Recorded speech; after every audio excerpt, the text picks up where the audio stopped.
Calling to order this Planning Commission meeting Wednesday, March the 22nd at 6 o'clock, and it happens to be Richardson's birthday. So everyone out there, if you see him, tell him happy birthday. May I have a roll call, please? Chairwoman Amanda Jackson Denmark. Here. Vice Chairman Charlie Whitmore. Present. Commissioner Kathleen Duncan. Here. Commissioner Rich Delcor. Here. Commissioner Jason Stewart. Here. Commissioner Jim Flynn. Here. Commissioner Lydia DePaul. Here. Notice regarding adjournment. The Planning Commission will not hear new items after 9:30 unless authorized by a majority vote of the commission members present. Items which have not been heard before 9:30 may be continued to the next regular meeting or an additional meeting date as determined by the commission members. Notice regarding public comments. Every member of the public who is recognized to speak shall address the chairman, and in speaking, avoid disrespect to the commission, town staff, and other members of the meeting. State your name and address when speaking for the record. Comments are limited to 3 minutes. Do we have any tonight? We do. Thank you. May I have an adoption of the agenda? So moved. A second. Second. Any further discussion? All in favor? Aye. Okay. Adoption of the minutes. Do I have So a moved. motion? Do I have a second? Second. Any further discussion? All in favor? Aye. Sorry, I didn't mean to cut you off. You're good. We do not have any public comments for tonight, and we do not have any old business, so we'll jump right on in to new business. The proposed prior to it, I cannot say words tonight prior to it. Keep going. My words are not whatever. Priorities of fiscal year 2024 capital improvement program projects. Good evening. Good to see you all again. Some of you are new. It's great to meet you. I am Kim Washock Jones. I'm the Director of Projects and Watershed Resilience for the town of Bluffton. Each year I come before you because we request that you prioritize and recommend to council for their consideration new capital improvement program projects for the upcoming fiscal year so that they can be allocated appropriately within the funding cycle. So that's what I'm here to request of you this evening. Per legal South Carolina law, this is one of your duties that the Planning Commission is charged with each year. So this is particular reference to the Code of Law section. And we are again asking for you to make this recommendation for council's consideration for CIP project priorities and setting the fiscal year 24 budget. During the background of all of this, we recognize that there's a number of ongoing projects. So in your attachments, you'll notice that we have broken out attachment 1 by 3 pages, that either the first page spanning multiple years, the projects that will be completed during FY23 or substantially completed, the new ones that are proposed and have been previously ranked and adopted by council for prioritization, and then we have some new ones for you to take a look at. You'll also see page 3 goes beyond not only fiscal year 2024, but into future fiscal years. For those projects that you may designate as a priority 2, that means that they will be pushed out in funding for fiscal years. So that's why you're getting that 5-year fiscal overview. And we just went through all of this. They are not in rank order. They should not be placed in rank order. It's just, they're all a priority, and depending upon funding, if we get grants, we'll address it too if an appropriate grant comes up within time period. So here we have a synopsis of the projects that have been substantially completed this year or will be and removed from the capital improvement program list. And this is not great for you all to see. But what is important is it's in the packet, and everybody can definitely see that online, as all of this is available information. What we have are the ongoing 36 projects that we have. I'll draw your attention to number 33 and number 34. Previously, all other projects have been prioritized. These are the only 2 new ones that we are bringing forward for prioritization for your consideration this evening, and that is townwide wayfinding signage. This is one that has been out there coming from the strategic plan for a while. Staff is proposing to make that a number 2 priority. And also the new Riverside Village Park. We are proposing that to be a number 1 priority. This is the project that actually It's across the street from the new Riverside Barn project, and it's a public-private partnership. One of the agreements is that the town will construct a playground out there by the end of December 2024. Thus, staff's recommendation that it is a #1 priority within the next fiscal year. A really cool-looking playground, too. Well, this is a different playground. This is another playground. This is on the parcel across the street from the new Riverside Barn. But thank you, I appreciate that. I do believe the new Riverside Barn project is going to be a really cool playground too. This one might be a little bit more traditional than the one we're proposing at New Riverside Barn. As we indicated early on, again, this is in the packet for folks that want to see it online more clearly. We are showing you the 5 years out so that you can see that these projects are being budgeted as need be in as a #2 priority. They might be kicked out into a fiscal year that's a future one for us. So also, if you do want to see what's going on the distribution of these projects throughout the town, you can always visit the town's website, and the embedded link here is to the CIP dashboard. But this will show you how we have distributed capital projects throughout the town's jurisdiction. You'll notice the inset map is the number of improvements in the historic district, but we do have them all throughout our town. And so number 34 would be that new playground that we're proposing. Note that not all projects due to mapping constraints may be seen on this map. So that note is on there, but I just want to point that out. If somebody goes, hey, that's missing from this other list, that's why we're working within what all we can get on the list here. So the actions that you take this evening, there are no criteria for you to base your recommendation on that are legally mandated. However, from the Government Finance Association recommendations from 1996, these are some suggestions for what you should take into your consideration of prioritization of these two projects. They are also what staff has used in our recommendation for your consideration. So your authority this evening is to approve the CIP fiscal year 2024 prioritization as staff submitted, or to approve it. We need a positive approval and recommendation one way or another to council with such revisions as you may make. Any discussion? Question? Sir. Could you go back to the one that shows all 36, please? Because the one that we had, number 15, was something called Cove Pedestrian Bridges Skids. Yes, sir. And there was no write-up for that in the package. There is no data sheet for this one. You'll notice that's a #2 priority. This is, for those who may not be familiar with what those skids are, in the historic district across the coves, there used to be pedestrian footbridges that spanned one side to the other, and that's so you didn't have to go all the way up and around.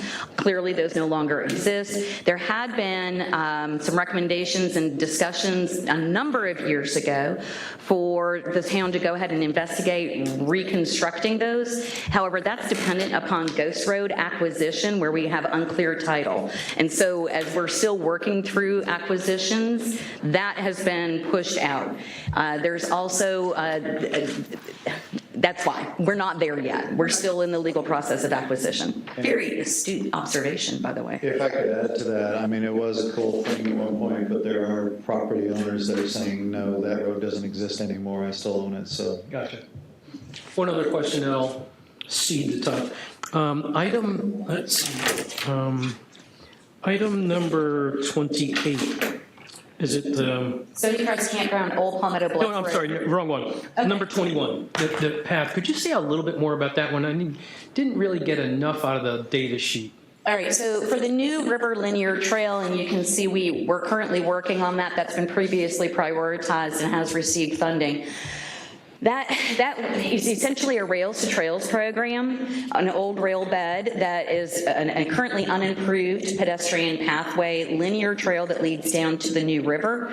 What we're proposing and have in process right now are designs of a rustic bathroom out there, as well as eventually some trailhead parking improvements so that folks can get there a little more safely, some lighting in the parking lot as well, and then talking about improving the surface so it's ADA compliant along the entire trailhead. And how long is that trail? It's several miles. How many? Several miles. That's great. Yeah. Okay, thank you.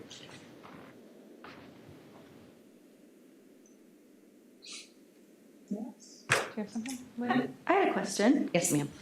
For the project number 87, it was page 30 in the packet, Okay. the workforce housing. Okay. I was just curious if there was an updated project status since it was speaking about anticipating to begin in 2021. I didn't know if there was anything new. So affordable housing is an initiative obviously coming out of the strategic plan. This is also reflective of us entering into the public-private partnership for the piece of property off May River Road. That contract is still being negotiated, and that scope is still being laid out on, and the role that the town will play in that. Does that help? Yeah. Okay. I have one more question. Okay. For the cameras, I was Okay. curious if we had a map of that as part of our mapping area on the website, like Beaufort County has. So these are security cameras that the PD uses, not necessarily for traffic information, so no. Okay. Security. Thank you. Sorry, I did have one more. I think the staff recommendation for items 33 and 34 makes sense to me.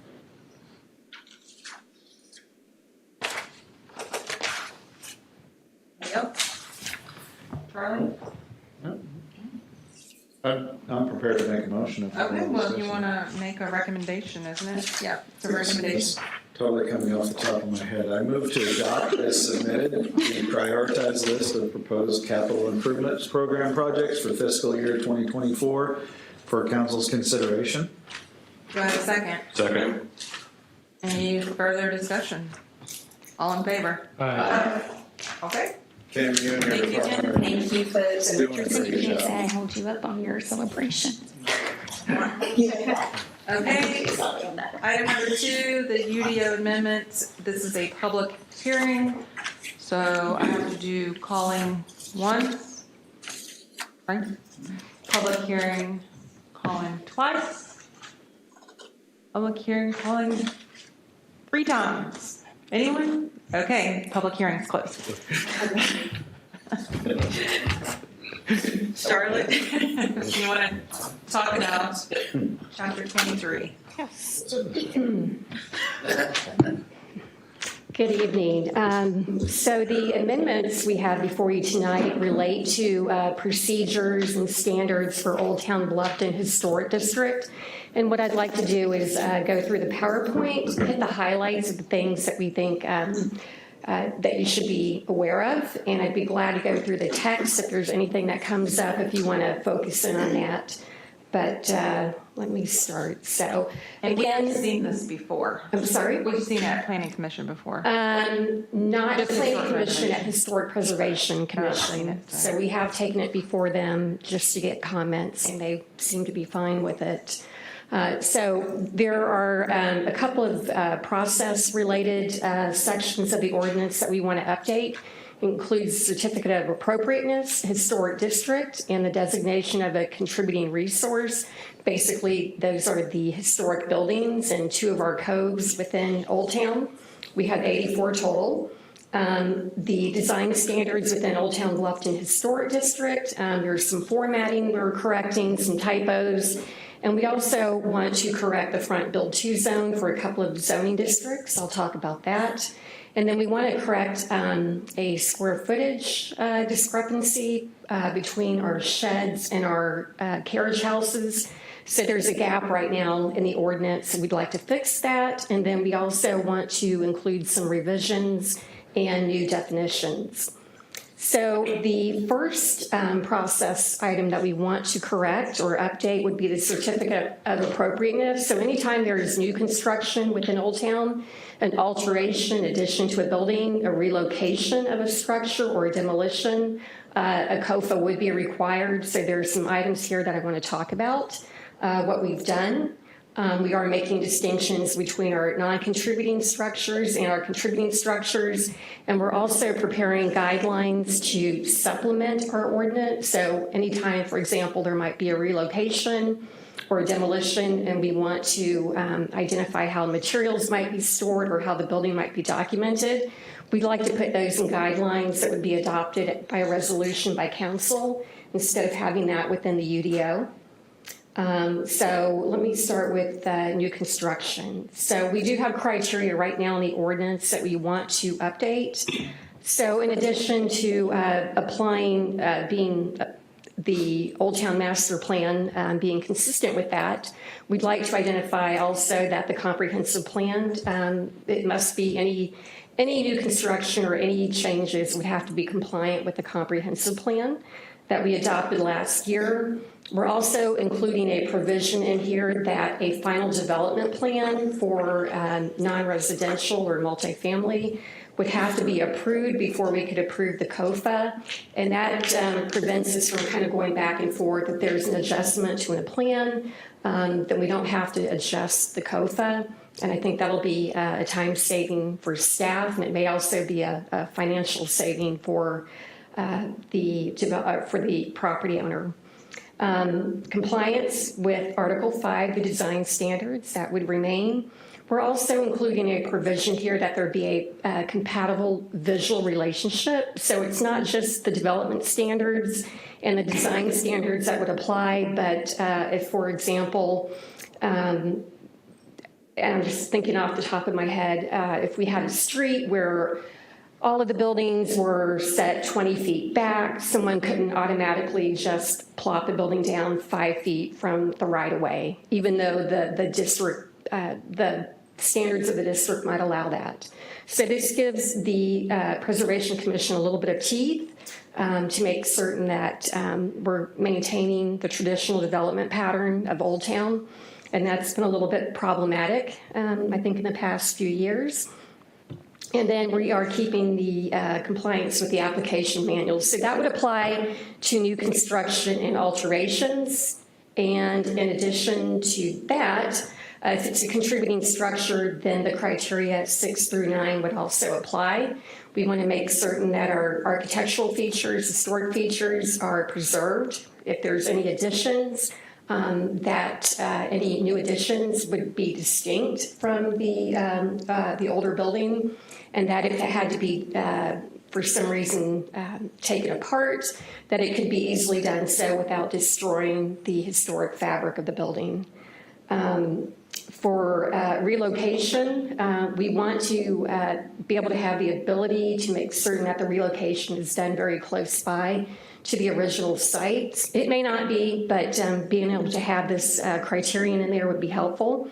And that also the placement in the new location would be very similar to its original location. So we think these criteria would be very helpful, and they are similar to what you might find in other communities. Relocation of structures. We've had a few of these recently, not a few, a couple recently, and we have an informal process right now for relocation, and I think it's created a little bit of confusion about what criteria apply and how do we go about this, and we think adding this into the ordinance would be very helpful. To relocate a building, there would have to be an extraordinary circumstance, and it could be anything, but that would allow the Preservation Commission to determine whether or not it's appropriate. Ideally, the building, we want to see that building relocated on the same site, if possible, or very close by. We are requiring an engineering report to determine if the building is safe to move. Ideally, it should be moved fully intact, or if it can't be, then partially intact and then disassembled. And so we want an engineer to be able to tell us, what would be possible. For that relocation site, we would like to see a COFA approved for that site also before the building's moved. So the approval could be conditioned upon getting that COFA for the new site. And again, documentation of the resource. So that is new. The demolition of structures, this really is a last resort item. Non-contributing structures would not go through the COFA process, would be a site feature, it would be a COFA, but the criteria are not as stringent as for a contributing structure. Again, we want an engineering report to determine whether or not the building is just not salvageable, and would do anything possible to try to preserve it. There is the ability to have a 180-day stay, and that would allow time for possibly other groups to maybe assist with finding a new location or maybe purchasing the building. So there's that provision. It's already in the current UDO, and we are keeping that. The process, again, we can place conditions on it to try to salvage any historic components that might be possible. And so we think beefing our demolition standards up a little bit more would be very helpful. We've had some difficulty the past few years with those. So I want to switch over to accessory structures to get away from the process. I did mention earlier that we are making an adjustment to the contributing resource section as well. Right now, we don't have the ability to delist a structure from being a contributing resource. We've kind of done that informally. So we want to have a process. Basically, it's applying the same standards as if you want to nominate a structure to be contributing, we're using that same criteria to consider delisting. So we've had a couple of experiences since I've been here where people have wanted to do that, and we've done it informally, and that would be town council. It's gone through town council previously. So let me switch over to accessory structures. As I mentioned, we have a little gap in our square footage requirements. So garden structures and carriage house building types are accessory structures. Garden structures right now are small accessory buildings. They can be sheds, they can be walls and fences. So it's anything less than 120 square feet. It does not require a building permit, and it goes through the site feature permit, not the COFA. And then we have carriage house building types that range from anywhere from 200 square feet to 1,200 square feet. So to make an adjustment to that gap, we are suggesting that the size range for carriage houses be 121 square feet minimum. And then everything beneath that would become a shed, not a garden structure. And I think that nomenclature's been a little bit confusing. The garden structure, the new definition for that would be anything that's unenclosed. It could be a fence, a wall, a gazebo, a pergola. And then the shed would be the enclosed structure. It could be a freezer. It could be a utility shed. It could be a small building. So the carriage house building type doesn't have to be an accessory dwelling unit. It doesn't have to be attached to that. It could be a garage. But then it would be, again, the minimum size would be 121 square feet.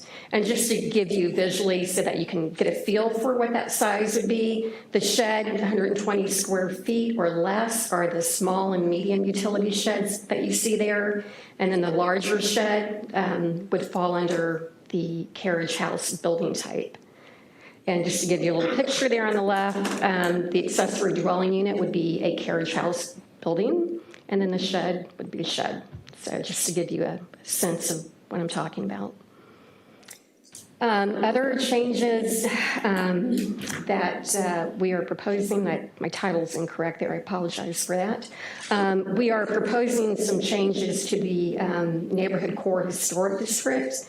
The front build-to zone I'll talk about in a moment. The carriage house building type, and for all of our zoning districts within Old Town, we want to change the text in the carriage house portion of it to make a reference to the carriage house building type that's farther back in the UDO. And then we want to make changes to the size range, again, 121 square feet.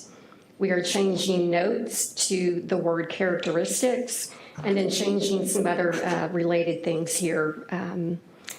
For example, it states, and it's very small here, that carriage houses have to be placed behind a primary structure One of our amendments to this section is that the UDO administrator can determine another location. If it's a contributing resource on that property, it may not be possible to get a carriage house behind, so potentially it could be in the front or it could be the side. We'd like to give the UDO administrator flexibility to where it can be located. With regard to the garage doors, we've indicated that the maximum bay can be no more than 12 feet and that there would be no more than two bays on a garage.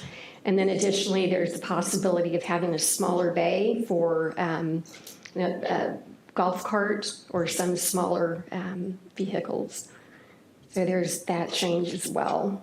And I've gone through that kind of quickly, and I can go over any of the text if you'd like. I'd be glad to bring that up.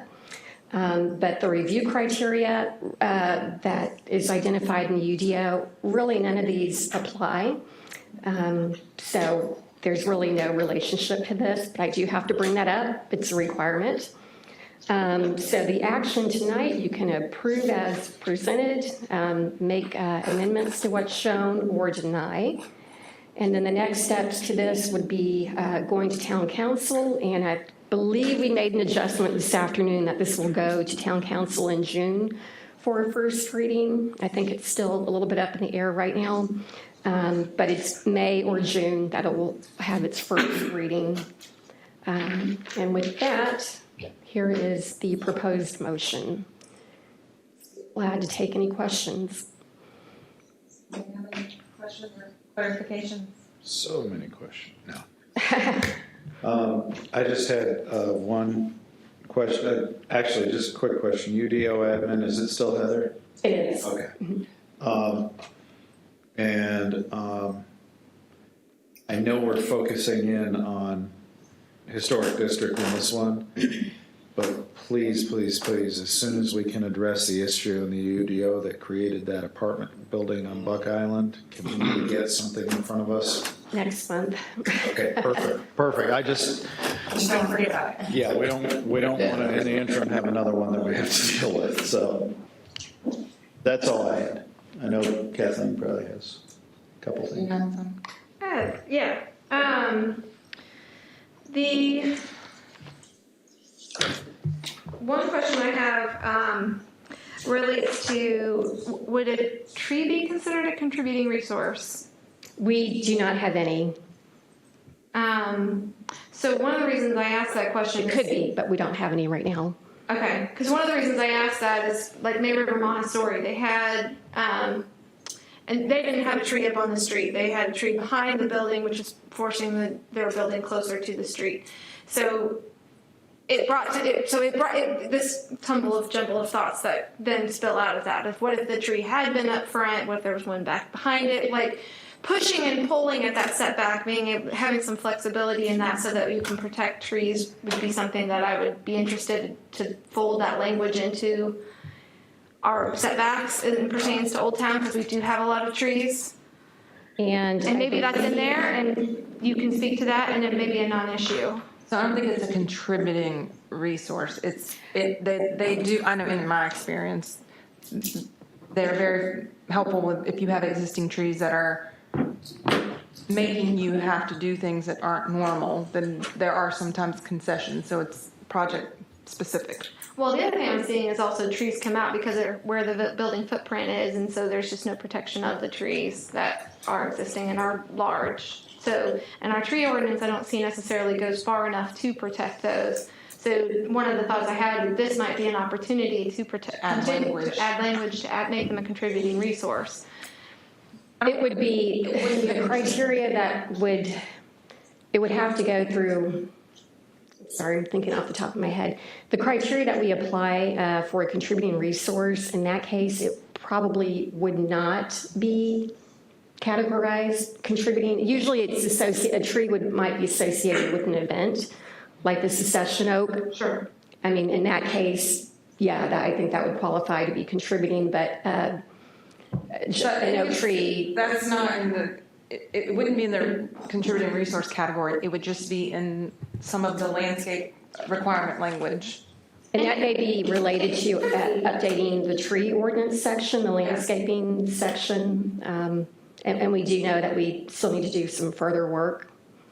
With the setback changes that are being recommended in here, is there an option for the UDO administrator to waive specific setback requirements to allow for variations? Say, like, for instance, like the May River Montessori, which had the trees behind, which I do value and appreciate that they worked around those. If they had been pushed, they had to push that building further back, they might have compromised those trees and they weren't required to keep them. They could have just taken them out and mitigated for them. So instead of forcing the developer to push it back, can we create a UDO administrator option to give them flexibility on those setback requirements? I believe that there could be language to allow for that. And the other thing I just realized, Carrie's very efficient. You brought up a PowerPoint. I was working on my PowerPoint. I'm realizing I missed a slide here because, let me see if I can bring mine up, because it kind of relates to the setback that you were mentioning. Mm-hmm. And let me bring that up, because I talked about earlier in the presentation, and I don't see it here. Go ahead, please. So, Commissioner Duncan, I do think that we have you can craft language in the UDO to protect specimen trees in the event that that specimen tree creates an additional setback. I know in the past, having attended some BZA meetings, that's one of the reasons that you'll hear staff recommend that a variance be requested, that there's a specimen tree that is creating a setback issue, so you can relocate that structure or reconfigure it. Obviously, if it's a situation that continues to present itself with these specimen trees, which sounds like may be the case, rather than requiring applicants go through the more costly process and time-consuming process of the variance, it may be something that staff should consider looking into. So I've taken some notes, and I'll be sure to relay those. I'm sure Charlotte and Carrie will as well. It is an expensive and timely process for those variance requests. When we make a motion, we can make a motion to amend it with the recommendation that. Stack level. And y'all can if you want to, but I think that staff, this is something, whenever we get direction from y'all like this, I hope you've seen staff act on it.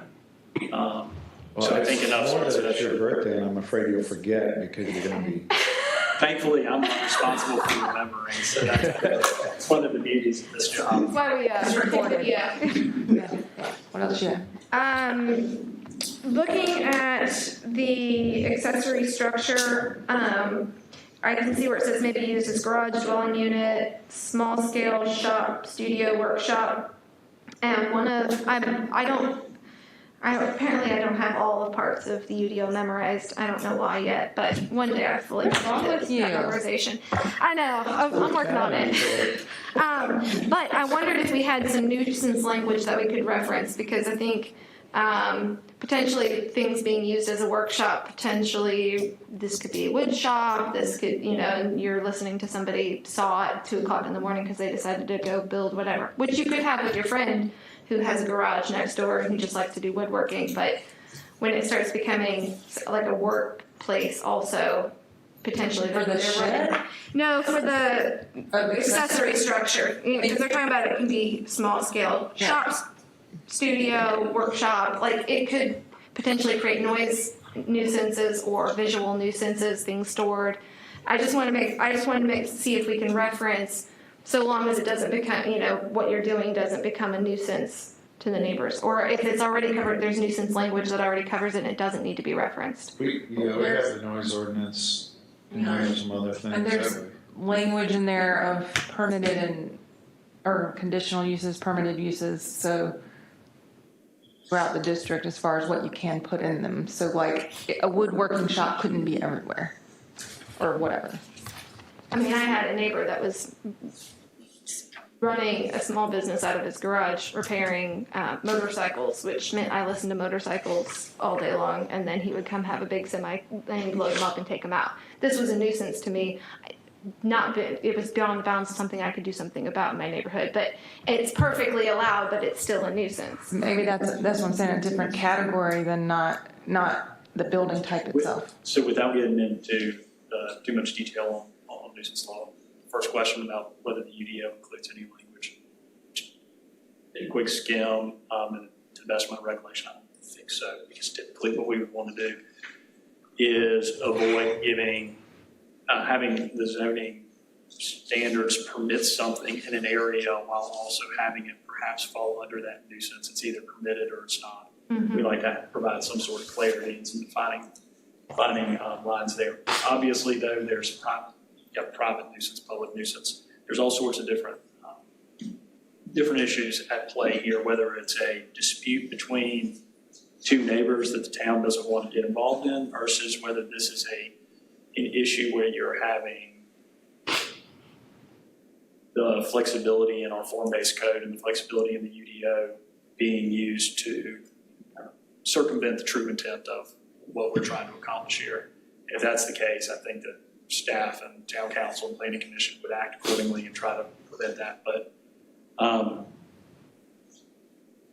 so to answer your question the best I can, I don't think that there is just this catch-all nuisance provision in our UDO. There are nuisance provisions in our town code as to activities that constitute a nuisance. I mean, obviously, as Commissioner Webb pointed out, we have the ordinance.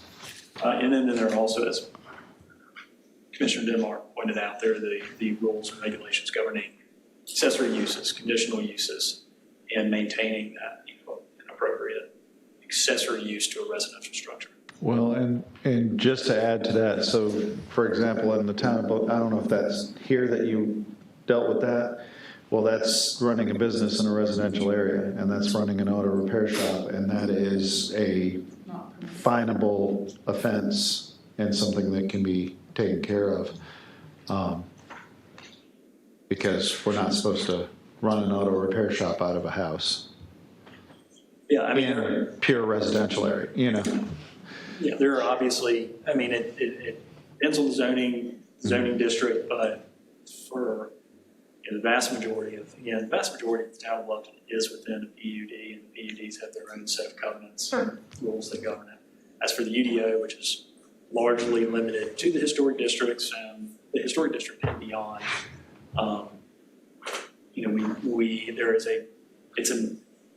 correct me if I'm wrong, Charlotte, but it's largely mixed use. It's designed to be really flexible with compatible uses and to allow real vibrancy to this mixed residential commercial area.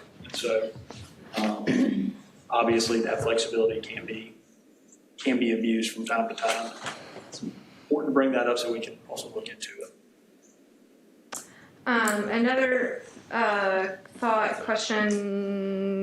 situation that I have found. There was a outdoor restroom I was asked to do once and a outdoor shower. And in the context of this garden structure shed, it somewhat helps guide. I'm not sure. I just want to make sure it's clear if you're coming with an outdoor restroom, which you can and cannot do, and that really does fully address it. Like you can't have it conditioned, or you can have it conditioned, or the outdoor shower. Like, what does enclosed mean? Like, does that mean as long as I've got if I have a fence structure but there's no insulation, but I've got a roof over it? Where's the line get drawn about what I can and cannot do when it pertains to those kinds of uses? Because I can make it a certain square footage, and if I can make a small outdoor restroom and I can insulate it, but then it's more than a garden structure, and it still might not meet your shed requirements. It could because it's small enough, it could still classify as a garden structure, and I'm not sure that that's how we want to classify it. I just want to make sure the language. If you're dealing with plumbing and all those things, I mean, you have to get a permit, so. Right, but you wouldn't necessarily need to go through historic. You wouldn't necessarily have to go to the COFA if it was a garden structure, I'm thinking. Anyway, I'm not saying that this doesn't, I'm just saying, I know these are things that are being asked for, I want to make sure the language. But the garden structure says like, what, a fence, as proposed, yeah, unenclosed. whatever. Yeah, it's not a roof. Yeah, not a roofed structure, like, it's, It says unenclosed. but it says gazebo, which can be a roofed structure, so. It's kind of confusing, so. This is why, that's why I'm asking. Because So it needs to add language that it is not a fully enclosed. what does that mean? Well, are we saying that a garden structure is if there are not actual walls enclosing it, but it can have a roof? But it can have a fence. So then, a pavilion, it would be a garden structure, but a shed is something that has actual walls going up to the roof and not a fence. A fence in a gazebo would still be a garden structure if you fenced an outdoor shower that's open air, but, do you know what I mean? Do we need to clarify that? It's real, I mean, like, it's just one of those, I'm not saying what the language is or it doesn't cover. I'm just saying, think of that lens as you're crafting it. Does it cover it? Does it not cover it? Is there opportunity for confusion? So with garden structure versus shed, I think the way that staff created these two definitions is they're both classified as accessory structures. And one is enclosed, one is not. And for the shed, it's limited to 120 square feet and under. And you're allowed 3 per lot. So just, again, it's difficult to do my hypothetical, but Commissioner Duncan, with the, presuming an enclosed restroom facility or enclosed shower facility, would likely be one of your 3 sheds because it is an enclosed accessory structure. If it is the gazebo, which, and again, a shed is 1 story, garden structures can be, they don't have that sort of limitation in stories, but a gazebo that is unenclosed would be classified as the garden structure. It's the primary difference between the 3 categories that staff has created with accessory structure, garden structure, shed, and carriage house, is you have the square foot limitations differentiating the shed and the carriage house, the 120 square feet. And then with the garden structure, you have enclosed versus unenclosed is what differentiates it from the shed. And the reason for those was because an all-encompassing garden structure definition would have created, it would have been very difficult to limit the number of and sheds that you could put on the property, 6, 7, 8, because they're classified as garden structures because there wasn't any sort of desire to put a number limit on those, like fences, things of that nature. Whereas the square footage was to prevent that ability, the square footage change was to create some sort of bright line that you could follow at the staff level as to when something would be a carriage house, when something would be a shed, and when certain issues or certain characteristics and other requirements would apply. Right, but I can go out and design an outdoor restroom that's surrounded by a fence that doesn't have walls but does have a roof, call it a pavilion with a fence, and detach it from the building, make it 10 or 9 by 12, and even 10 by 12, and I have checked all those boxes, and it's an outdoor. Now it's a garden structure. So like, and maybe that's fine. Maybe we're okay with that. I mean, if you want to put 10 toilets in your yard, that's fine. So if I hear you correctly, maybe unenclosed is a little bit too vague, and perhaps we need to work on that. It's the language, I think, with enclosed and unenclosed and what that really means. Does it mean roof? Does it mean walls? Both? What kind of walls? Fences or 2x sheds. I think it's a fair point on the roof, though. Like, do we really want someone to be able to have, like, a carport and a pavilion do we want people to have 25 roofed structures on their lot? Do we not care? It's a question, if they're really still allowed to do that. So how If you take many? roofs out, then you can't have gazebos. That would be a shed. If you take the roofs out, you can't have a gazebo. I mean, Well, you can have a shed and a gazebo and another shed. You can still have 3. So, I think there are some houses in Old Town Bluffton that have 10 or 15. I'm not saying. It's just a question if we want that, if that solves the issue at hand entirely. I'm Just trying to understand what we're trying to solve right now. my question is, but just going off of Kathleen's is, are we still okay saying that it can have a roof and it's still a garden structure and you can have an unlimited number of roofed structures, but they aren't fully enclosed with walls? Right, and it can be adjacent. That's fine if it is. It's just, I could put one garden structure next to another garden structure that's 10 by 12, put 4 in a row. Now I've got 40 by 12 of roof coverage. And it's all outdoor structures, unlimited number that I wanted to put together. I'm not saying anybody is doing it or has done it. How about we just say sheds or roof structures, and then garden structures would be non-roofed? So a gazebo counts as one of the 3 sheds. You know what I'm saying? If we're worried about the number of roofs, let's put roofed structures / sheds as one category, and that limits them to 3. And then they can put their outdoor kitchen and their fence and unlimited other garden structures. I just feel like a gazebo is a garden structure, intuitively. Isn't there an easier way to just say you can only have 3 whatevers?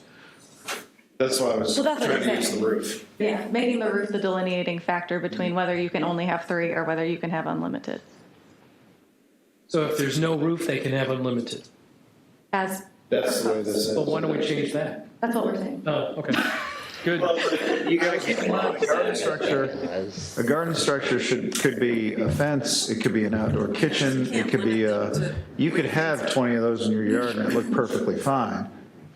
It's the number, what I'm hearing, if I'm saying it wrong, please tell me, what I'm hearing is wanting to limit the number of roofs to no more than 3.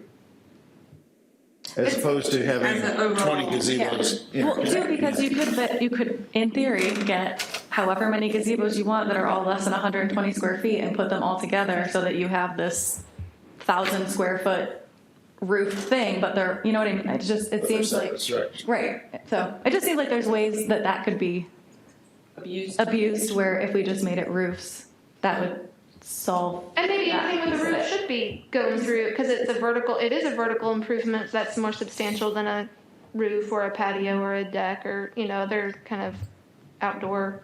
An outdoor kitchen isn't necessarily bad, but when you go putting a roof on it, your neighbor sees that and it may, it's got architectural character. How about something in the language along the lines of roofed structures such as a shed, limited to 3, no more than 3, and then non-roof garden. Non-roofed. Yeah, 'cause then you could still do pergolas and stuff. I mean, that wouldn't be a roof. You could still add more things. Trellis not. Yeah, that's trellis. So, And trellis probably should be listed, right? So I'm just trying to think, so if it was a 100 square foot gazebo, That's a roofed structure. I mean, the roof is, so we're trying to distinguish them by square footage, by size, and now we're distinguishing them by roof or not. Well, no. Even if they're less than 121 square feet, so If you don't mind, could you go back. go up to Well, the less than 121 Garden is structure. covered, you can build it. I'm sorry, garden structure? It could be a small shed or a garden right structure. there? Okay, you don't need 3 gazebos. I mean, it just, on the size properties that they are, it seems. So a gazebo would fall in the shed category even with the square footage? Because You'd have to change. It would be, correct. Are we limited to 3 sheds even if they're under 121 square feet? On this? Correct, they can't be more, yeah, it's not totaled so individually. And one concern is with restaurants potentially that have freezers, we don't want to have too many, it should probably be, once they're getting up to 3, they probably should have planned to have that as part of the building. to Kathleen's point, say that they build a gazebo and they put the freezer on it. Yeah. Yep. I think you can solve the issues between the square footage discrepancy that we have right now. That's your shed versus a carriage house. But I think you can, in that same language, address having an unlimited number of actual structures just because they're small. So if it has a roof on it, then it's in the shed category, regardless of if it's being used as a shed or a gazebo or Whatever it is. a freezer or whatever Take it the word is. gazebo out and just say roof or Structures. Yeah. roof structures. Madam Chair and members of the Planning Commission, I think what we're looking at is, it sounds like the definition of shed is fine, because it doesn't deal with enclosed, roofed, anything like that. It's the proposed definition for garden structure, which is any unenclosed accessory structure, because that gives too much flexibility for creating these roof structures that aren't fully enclosed. So it would change to any unenclosed and unroofed accessory structure. And then you can remove gazebos. Yes, take gazebo out of that. But you still have to address on the shed side that sheds are roof structures, because then, you know, where does a gazebo fall in the way you just presented it? Shed. So shed is a one-story detached accessory structure, less than 120 square feet. Doesn't say it has walls.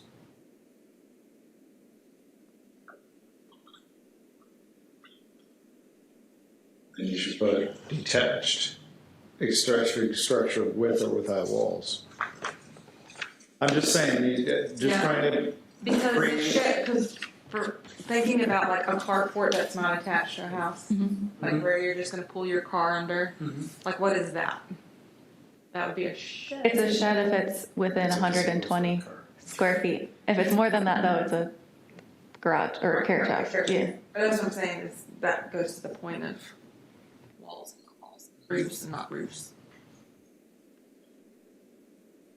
I think the roof is the factor that we keep landing on here, is defining that it's a structure with a roof, whatever words are used. So if you go, Charlotte, if you go up a little bit to the proposed new definition of accessory structure.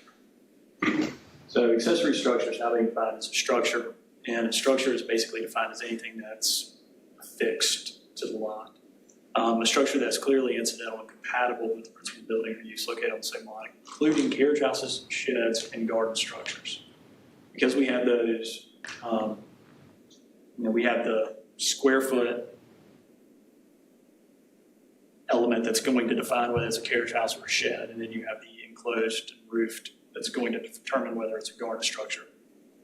In my opinion, I'll have to look into this a little bit more, but my argument would be that sheds is kind of a catch-all for anything that is an accessory structure that is under 120 square feet that is not otherwise a garden structure. So it's... The only thing I'm trying to avoid is a year from now, a year and a half from now, somebody walks in that front door and says, I've got a gazebo garden structure, and then the argument starts. Just What does clear the enclosed language mean? can be here. I don't necessarily have the Definition answer, of but gazebo in the UDO. Well, I mean, can't we just say that if, I don't get why we can't just say if it has a roof, it's a shed? Or find another word other than shed that would capture roof structure. You know, shed has a certain connotation, and we want to capture a gazebo in it. Shed and gazebo are not mutually compatible. Is there another word we can use other than shed? Well, as you said, carport could be detached, could be, Yeah, carport, yeah. carport, gazebo, shed. how about sheds and other roof structures? Or other structures with roofs?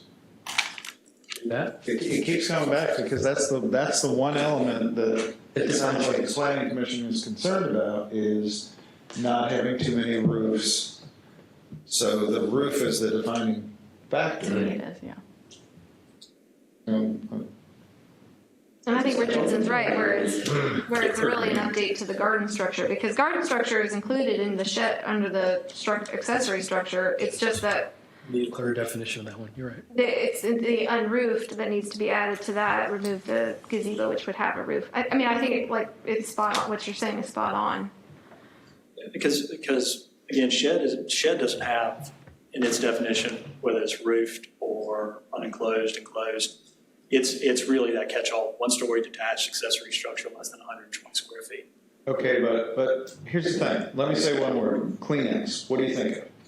Facial tissue, okay? When I say shed, you think of a structure with four walls and a roof and a door. With a lawnmower. That's my, And seriously, I'm thinking of it from a practical sense. How do we make it easier on whoever's dealing with this when somebody moves here and decides that, no, a gazebo is not a shed, you know? Well, and I Or a think, carport is not a shed, or, and we're fine doing, I mean, whatever proposed revisions y'all would like. And I hope y'all don't mind me just trying to think through this with y'all in this open session. Yeah, y'all treat me well because it's Let everybody know it's a now. But, so in one way, because garden structures are unlimited in number that you can put on your property under the current iteration of the UDO and under this proposed one, it is the more, I think what we're looking to do is make garden structure a more restricted definition instead of leaving it as the catch-all. Open-ended, yeah. That anything It's that's not not a this- shed or care house is garden structure, is moving around. It certainly makes sense because that, although I have a difficult time imagining it, but I can see how it could be abused, having such a broad definition with an unlimited number of. And for garden structure versus shed, is one a site feature application versus a COFA application? Are there, The shed would be site feature. so a shed and a garden structure would be site feature? Correct. You know, the definition of shed is a simple roofed structure. Why can't we just use roofed structure, which encompasses everything? In that definition, doesn't allow garden structures, or you can't allow any roof structures. I still don't think that that's intuitive. Roof structure to be. structures such as a shed. Yeah, you could give examples, shed, carport. Yeah, you Gazebo. could, yeah, Under exactly. 120 square feet there's 3 of them that are allowed. Still a lot, but yeah. And they could be placed next to each other, but. And clearly, we need to think about Well, Madam Chair, I mean, again, I get the intent of Planning Commission is to make shed a more all-encompassing definition so that structures, essentially accessory structures are going to be limited to no more than 3 sheds and a carriage house, or a very limited and clearly defined set of garden structures, rather than how we have it, which is the more garden structures is arguably a more expansive definition, so there's more flexibility in what you can do there. I do think that, as Commissioner Duncan kind of touched on, adding that roofed component along with the unenclosed to the garden structure may take care of that, so that if it has a roof, it's a shed. And then we just have to deal with gazebo, which may, as I think it was Commissioner Paul pointed out, why don't we just make a new thing for gazebos? I don't know why it can't just be part of the shed. It has a roof, it's a shed. Or, shed is just all encompassing with a roof. I think the only reason, and this is from years ago, so I think there was some discussion about shed being limited to 1 story, and whether we wanted to have gazebos be limited to 1 story. I think 120 square foot, 2-story is going to be way out of scale with the rest of the historic district. So I would not want it to be more than, I mean, that's so vertical. Yeah, where do tree houses fall? Roofed structure. Is it 120 square feet? Or Here's the other struggle I have is we have varying different, like our lot sizes are so different. And I know there's site coverage limits on that as well. But I mean, you talked about 3 sheds and a carriage house, and I was like frightening on a small lot with all of that. And like I said, I understand there's impervious or site coverage that limits it, but that can be a lot of coverage. And you can do it in small increments where you can get a stormwater affidavit, so you never have to like do stormwater calculations so you can keep building up, or you just do it without any, you don't ask permission kind of thing. It's just, I start getting really frightened by the concept of the ways that can get abused. And then like you were mentioning the commercial is such a different animal than residential, and we treat them the same in this, and I'm having a hard time with that as well. Again, I understand there are other guidelines that pertain, but I'm having a hard time understanding how those fold together and how that is implemented on different lots throughout. Like, I almost want to do I want to do little case studies of what does it look like here and what does it look like there, what can you do, little capacity studies. That's what I want to do, which I don't know if that makes sense, but in my head, I'm having a hard time with those being treated the same when they're two different entities and two different types of uses and two different needs for each of those. They have the same design standards, though, for, you know what I mean, for the building types and all of Chapter 5. Mm-hmm.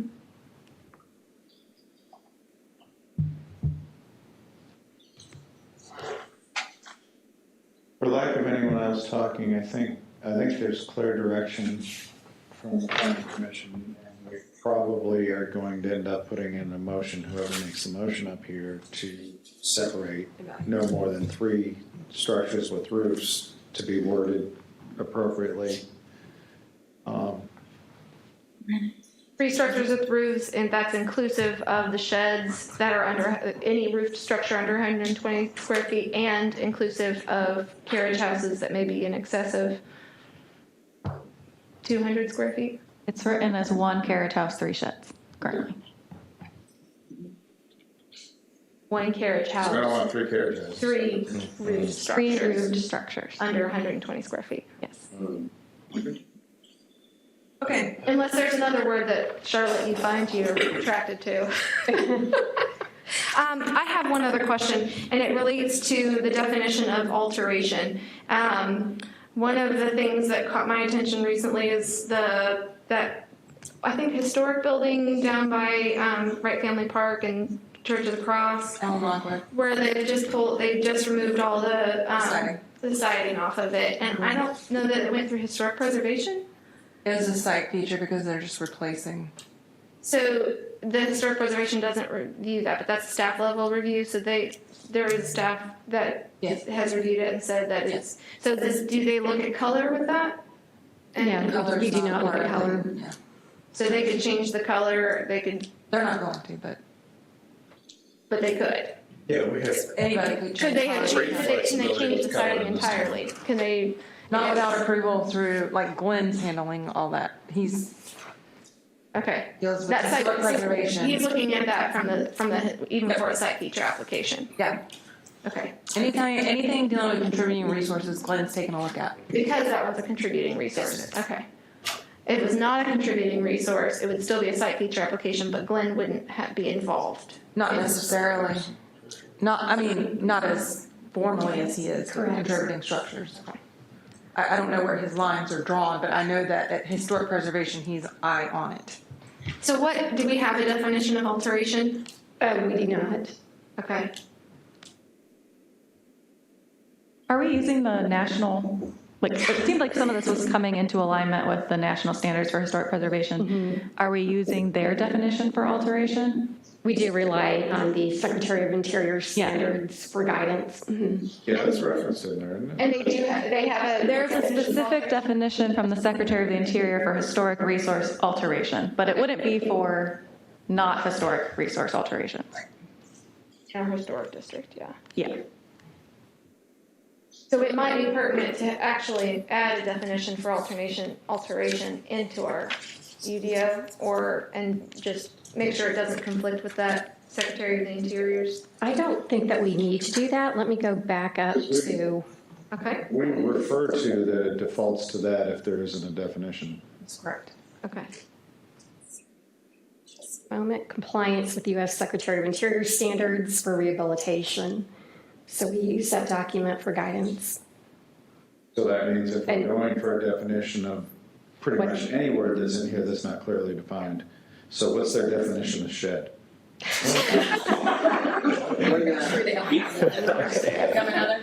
Let me make sure I made those.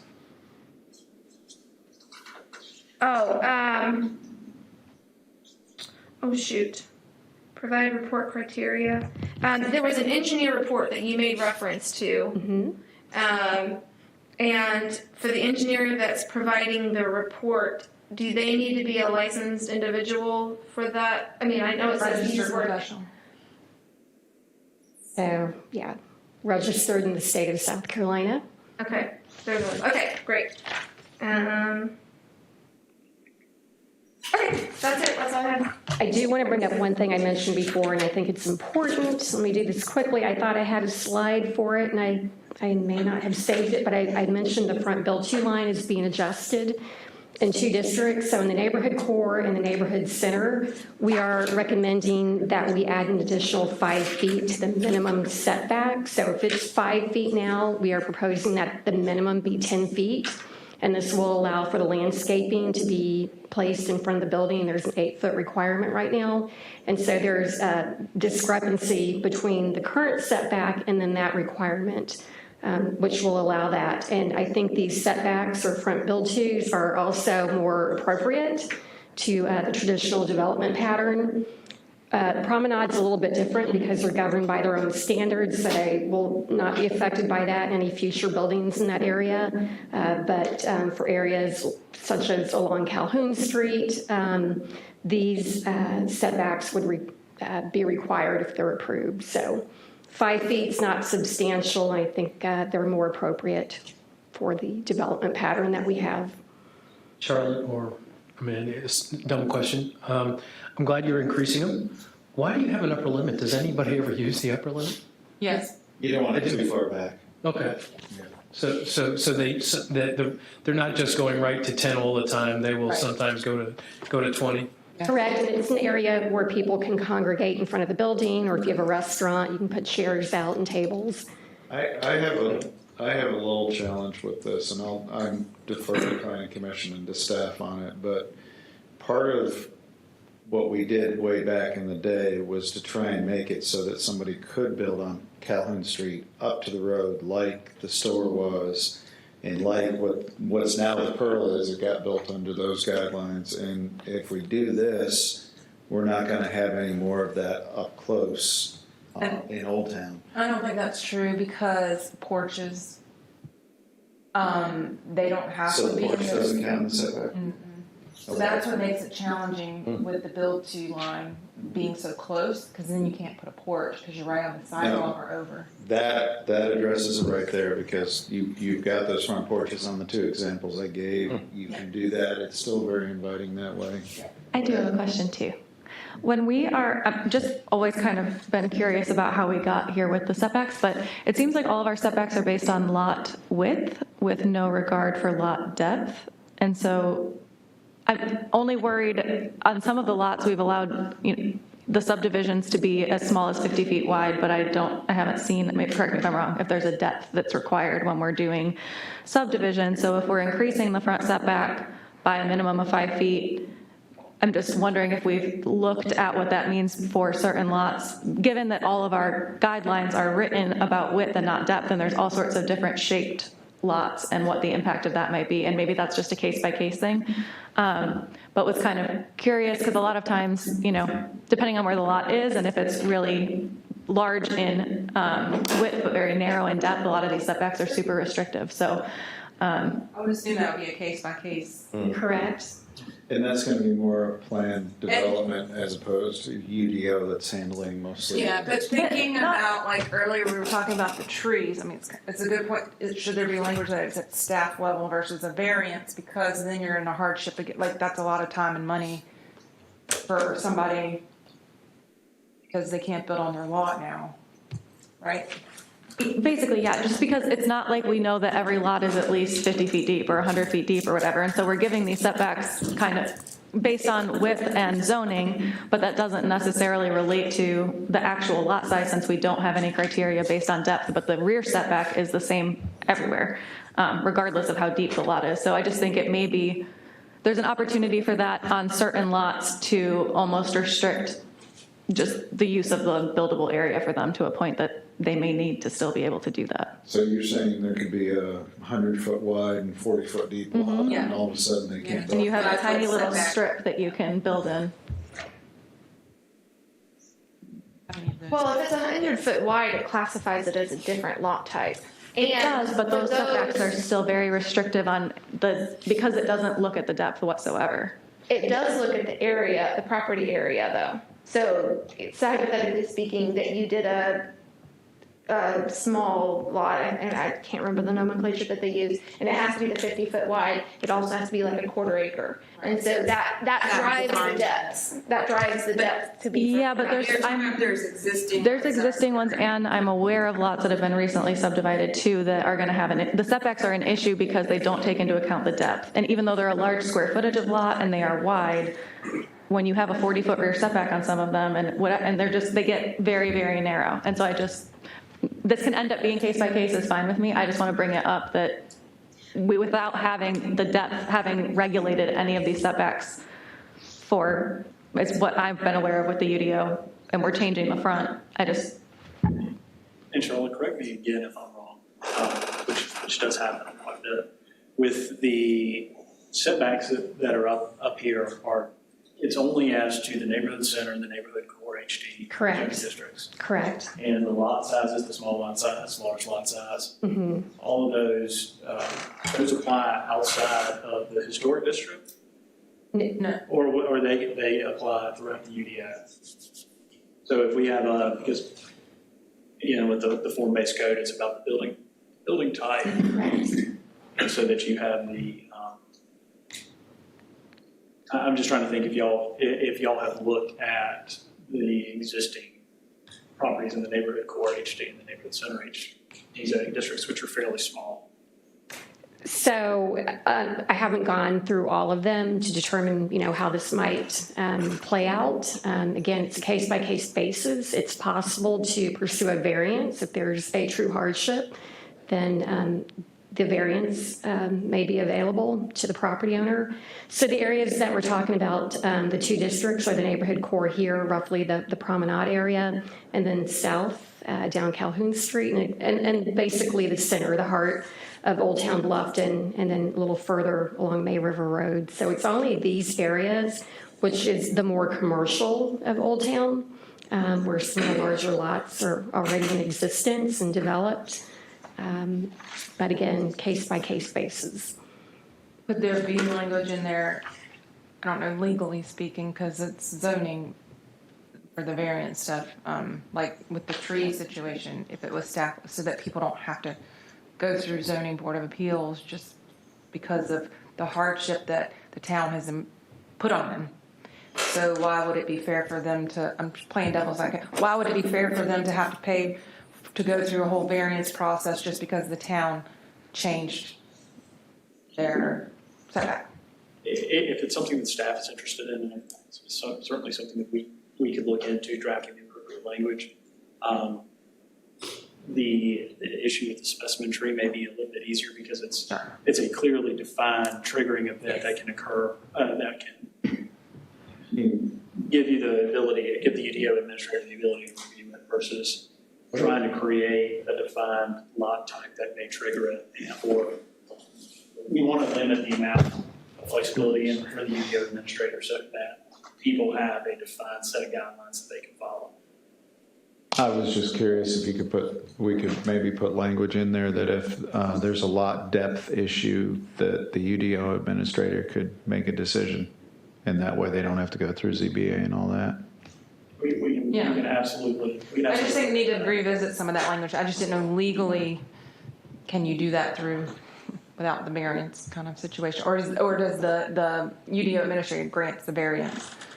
So BZA will grant the traditional variance, BZA will grant.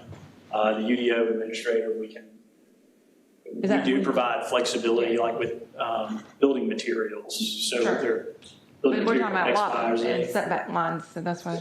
Yeah, there's nothing, It's a little different. ma'am, there's nothing that would prohibit under the law, explicitly prohibit that. Okay, that's all, I just want to make sure we weren't going So- down a path we couldn't.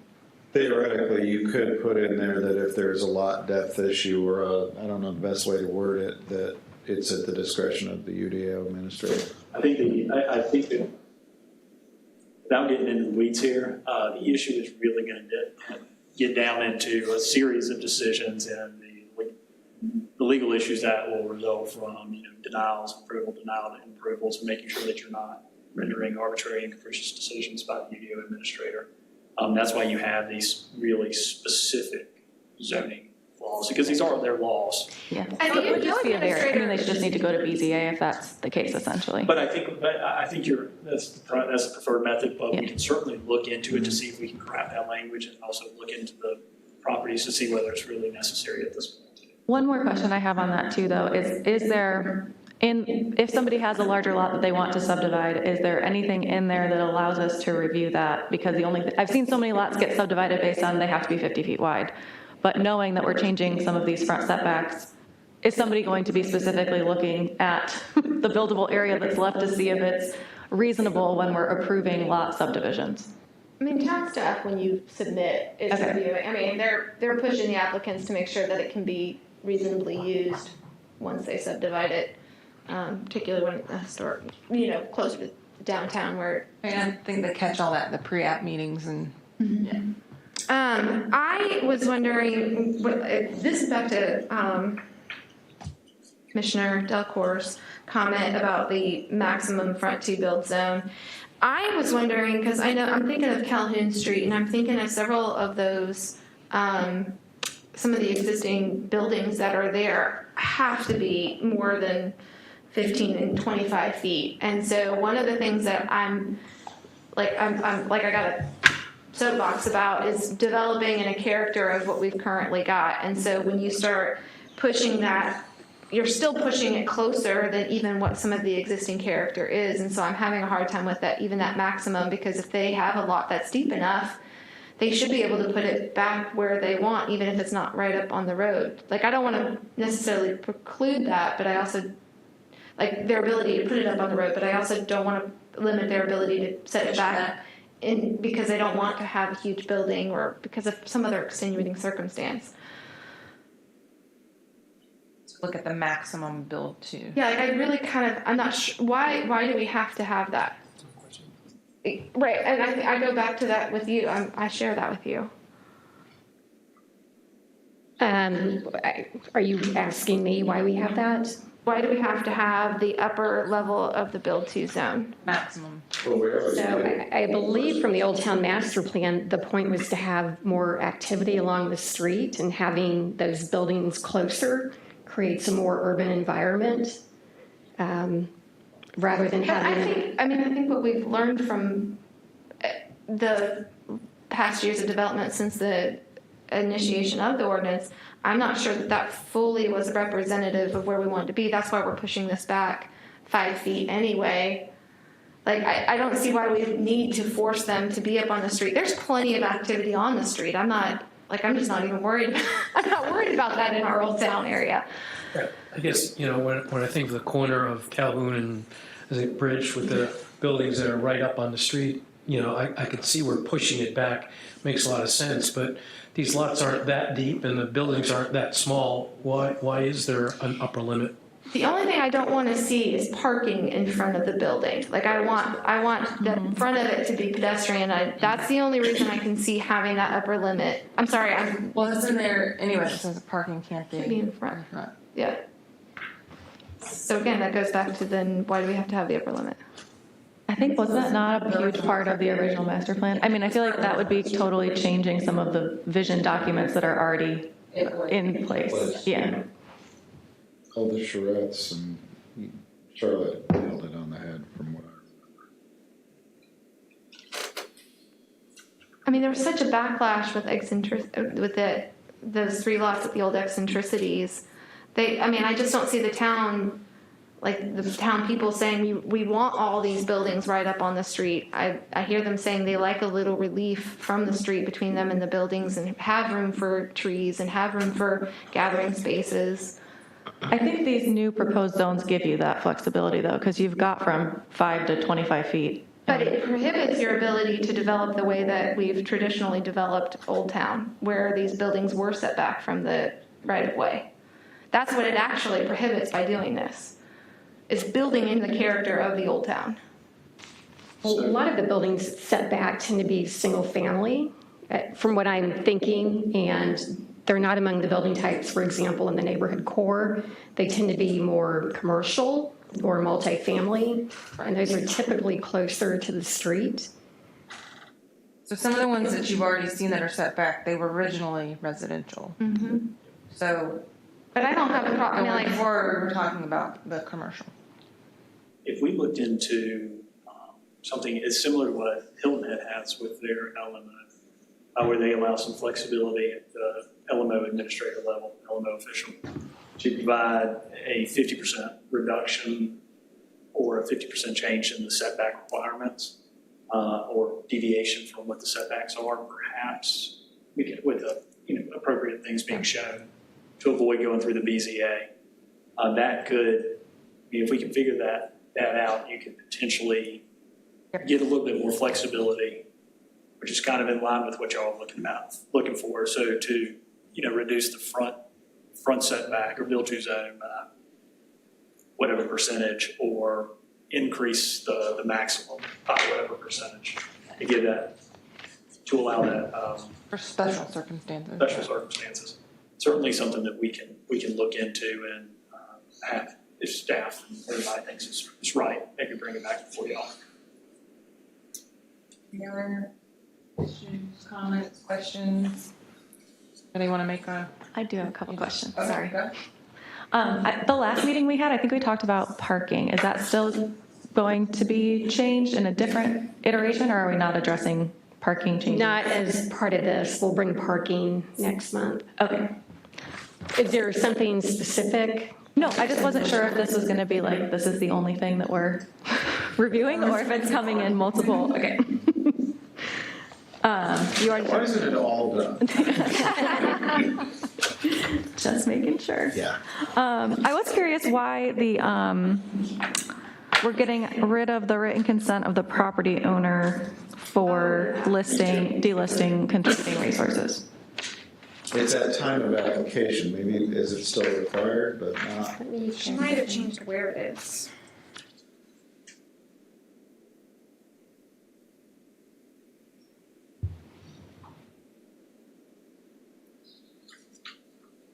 I think it's, It's in the applications manual. It's actually on the application. if you go up to 325-2, the part that you're striking out, that was just my question. Yeah.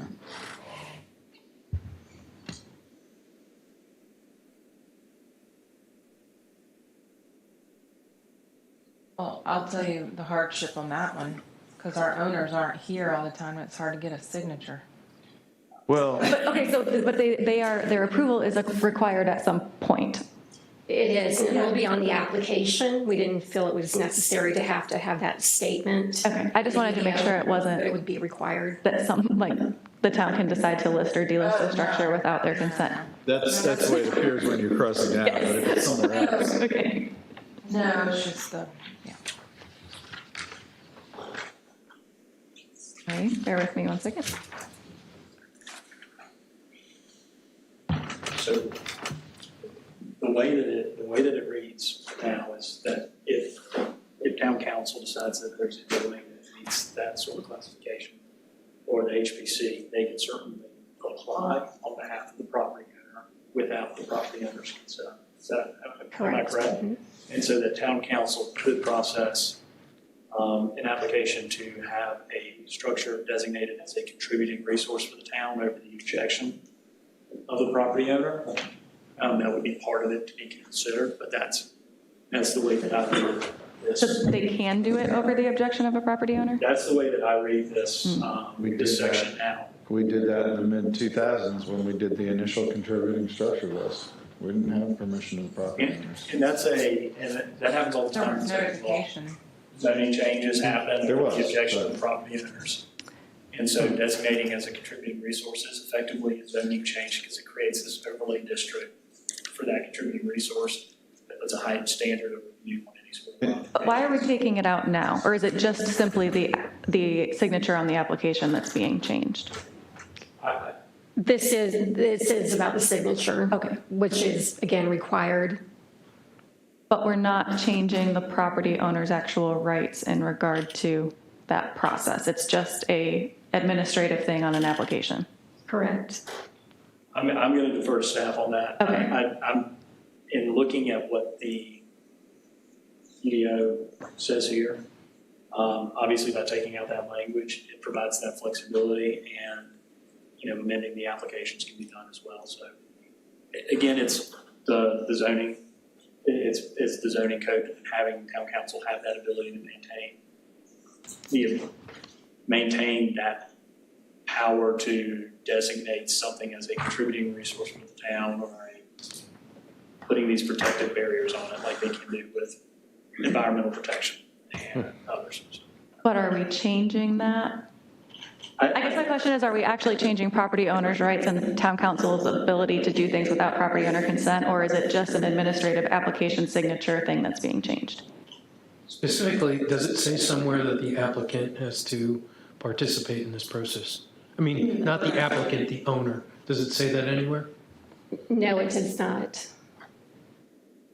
Well, I'm surprised this is in here because the initial 80 structures, we deemed it was more important to the town and the history as a whole to have those stay because we were losing them. We had people that were neglecting them and they were getting lost. So we came up with that initial list of 82 or 83 structures.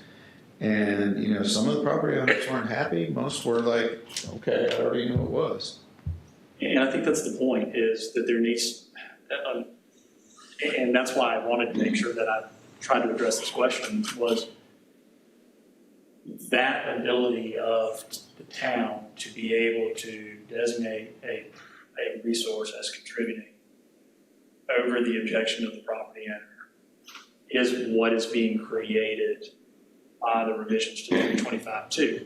Now, whether council changes the application is changed to actually remove that signature section, that's up to council and staff when they go through that process of reviewing it. But as of right now, the way that the law is written, if that gets approved, the property owner does not have to sign off on having it designated as a contributing resource.